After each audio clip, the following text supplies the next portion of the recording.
Hi, welcome to my channel. Today we're going to talk about the Israeli flag. What does it mean? And a little bit about its history and special stories about it. The Israeli flag is one of the most recognizable flags in the world, and it has two strands of blue and in the center a Star of David. The two blue lines represent a Jewish prayer shawl known as the talit. This prayer shawl that we have has threads coming out of it, and in ancient times one of the threads would be made up of a special blue. We're commanded to have a ptil tchelet, and they shall place upon the tzitzit of each corner a thread of tchelet wool. And this prayer shawl that we wear every day, it helps us remember God and His commandments, that you may see it and remember all the commandments of God. The center part is called the Star of David. This symbol is called a hexagram, and it's a little bit tricky because we know that it's a Jewish symbol of history and Jewish identity, but the question is, how ancient is this?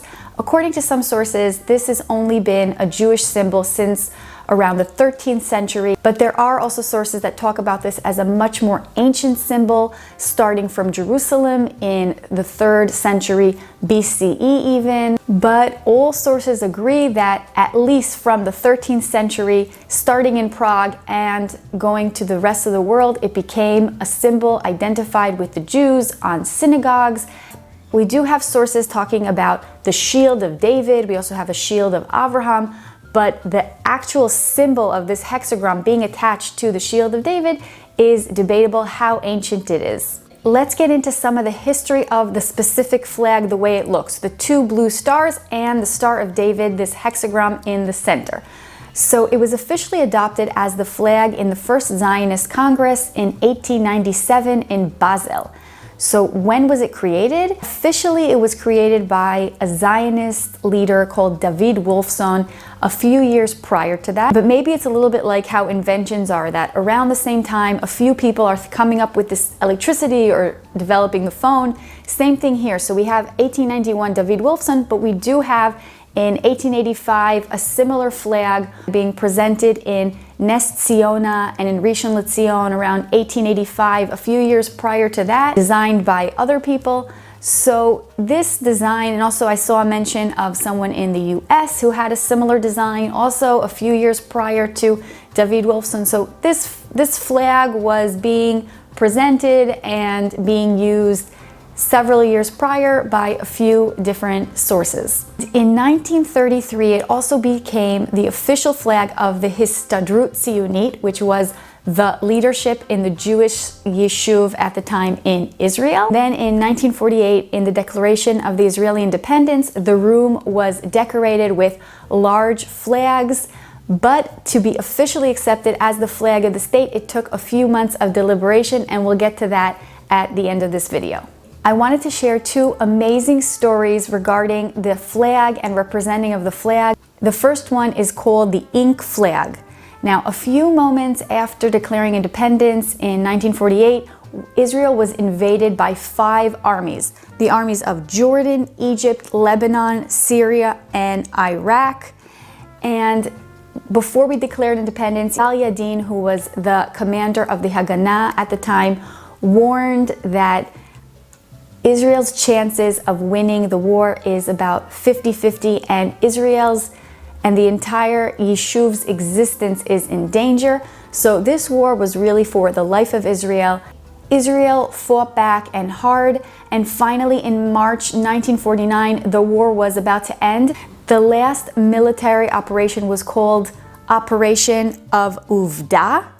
And 2 Israeli battalions fought to get to Rashrash, known as the city of Eilat, to get to the south. The Negev battalion got there first, and they flagged a makeshift flag that they made using a bed sheet, and they dyed it with ink. And this picture is a very, very famous picture.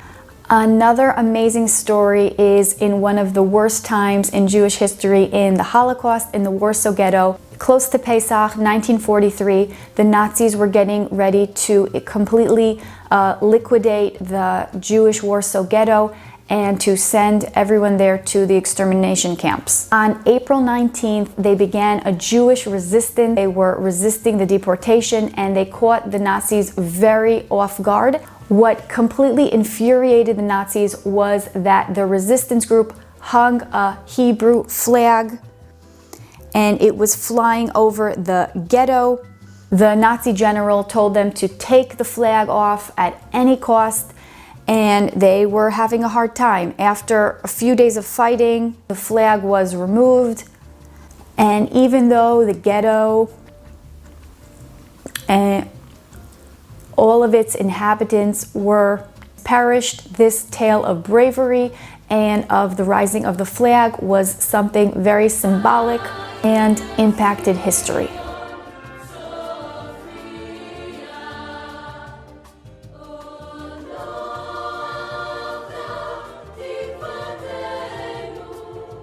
The last interesting fact is that this flag was actually not chosen immediately to represent the flag of Israel.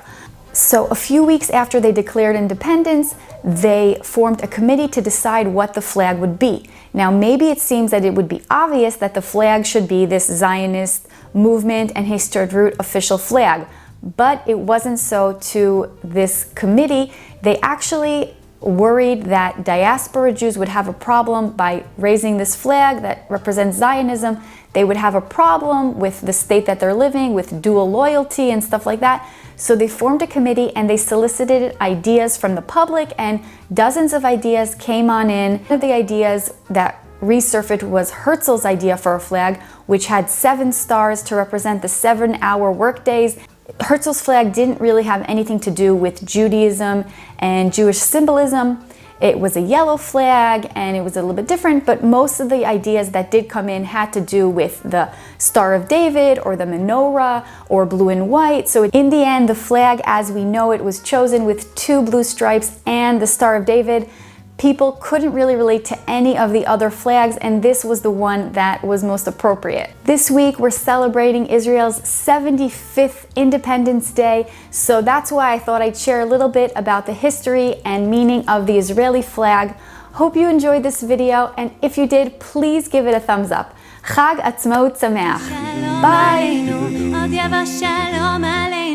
עוד יבוא שלום עלינו ועל כולנו